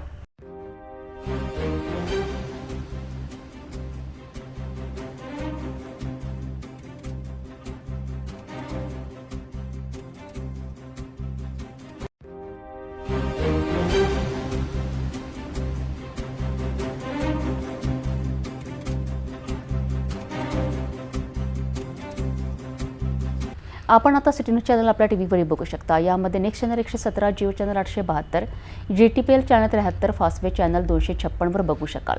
आता अमरावती जिल्ह्यानंतर विदर्भ आणि महाराष्ट्राचे दर्शक घर बसल्या आपल्या केबल टीव्हीवर सिटी न्यूज बातमी पाहू शकाल. यामध्ये Chhatrapati Sambhajinagar NXT setup box number 14, Yavatmal setup box number 12, Washim setup box number 26, Nanded setup box number 17, Mahur setup box number 7, Nagpur GTPL setup box number 469 आणि ACN setup box number 51, Akola RRC setup box number 899 वर बघू शकाल. लवकरच आम्ही आपल्यापर्यंत पोहोचणार आहोत. जर आपल्या टीव्हीवर सिटी चॅनल दिसत नसेल तर आपण आपल्या केबल ऑपरेटरचा संपर्क करावा. आपण सिटी न्यूज केबलच्या व्यतिरिक्त यूट्यूब, फेसबुक, इंस्टाग्राम आणि ट्विटरवर बघू शकता. याकरिता सोशल मीडिया अकाउंट सबस्क्राईब करा, फॉलो करा, लाईक करा. यूट्यूब अकाउंट सबस्क्राईब करण्याकरिता सबस्क्राईब बटनाला क्लिक करा आणि बेल आयकॉन दाबायला विसरू नका, कारण सतत समाचार आपल्यापर्यंत पोहोचणार आहेत. तसेच सिटीचे फेसबुक पेज लाईक करा, इंस्टाग्राम आणि ट्विटर हँडल फॉलो करा. आपण व्हॉट्सॲपवर सुद्धा सूचना देऊन न्यूज प्राप्त करू शकता. व्हॉट्सॲप नंबर स्क्रीनवर येत आहे. हे बातमीपत्रावरच थांबूया. पुन्हा भेटू नवीन घडामोडींसोबत. आपण बघत राहा फक्त सिटी न्यूज. हर खबर पर पैनी नजर, हर मुद्दे पर सटीक वार, यही है सिटी न्यूज की पहचान. जहाँ सच्चाई की आवाज दबाई जाती है, वहाँ सिटी न्यूज उठाता है सवाल. हर स्क्रीन पर, हर प्लेटफॉर्म पर हमारी मौजूदगी बोलती है. सिटी न्यूज हमेशा सच के साथ.